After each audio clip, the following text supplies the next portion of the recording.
when you first started Facebook, you clearly could have never imagined that it would become what it is now. Like, what was it like going through the stages of growth of this thing where, oh, great, it's successful. Yeah. Oh, hey, Facebook is taking off. Yeah. Holy shit, we're overthrowing governments. Like, what is happening?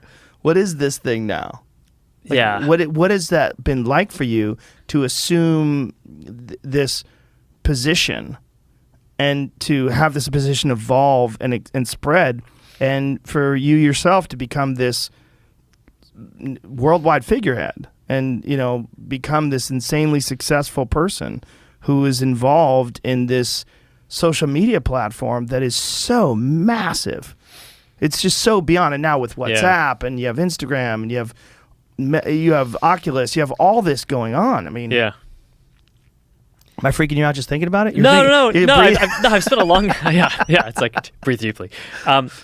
No, I've spent a lot of time thinking about this. I mean, Can only imagine. Just like, it's like, why us? Like what happened that we were the ones who built this? Like me and this group of people. Where's MySpace? Where'd it go?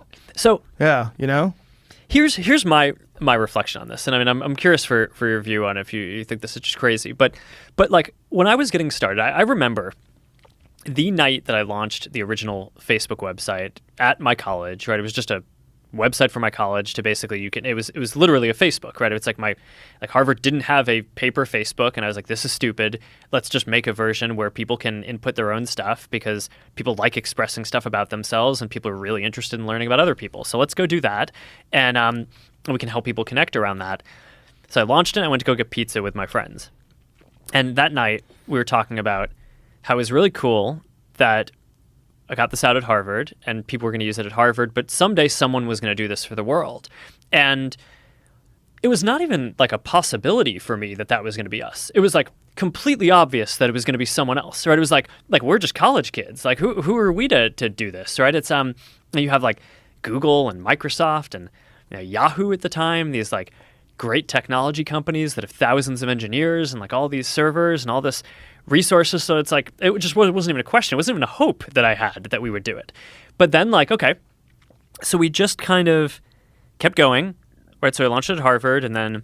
What year was that? 2004. And a bunch of students from other schools started writing in, and as soon as I optimized the code and basically could make it so that I could run this at more colleges at the same time, I started launching at more colleges and like launched it at like 2 more colleges at a time, like every week. And it just kind of kept on going. And I think a lot of people just kind of like wrote it off, right? It was this thing that, a lot of people in colleges loved, but people were like, okay, that's kind of a kid thing. It's not going to be a global thing. And I was like, no, someday someone's going to do this. It's going to be a global thing. But like Google and Microsoft and all these companies could never really get motivated to do it because there was probably a bunch of internal bureaucracy or forces that were like naysaying against like why this was a valuable thing. So then the people who were in college started graduating and they kept on using it. So then it was like, okay, so this clearly isn't just a college thing. And we started in 2007, we opened it up beyond college so that anyone can sign up, and people of all different ages started signing up.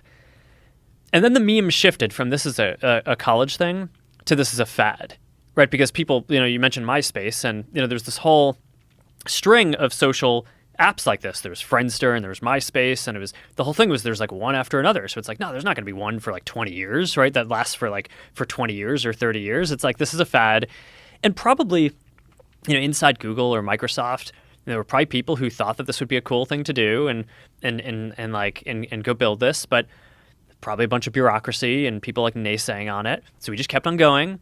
And then the next meme was, oh, it's never going to be a good business. Okay, okay, so there's 100 million people using it. They've been going for like 5 or 6 years.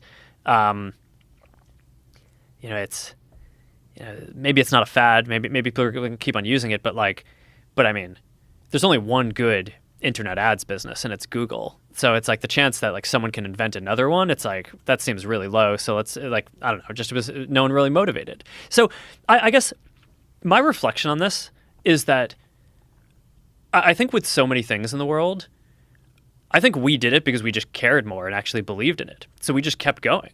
Right? It shouldn't have been us. Like, so people had more resources all along the way and cared more. And I've just found that that's actually sort of something that I've noticed in other areas too.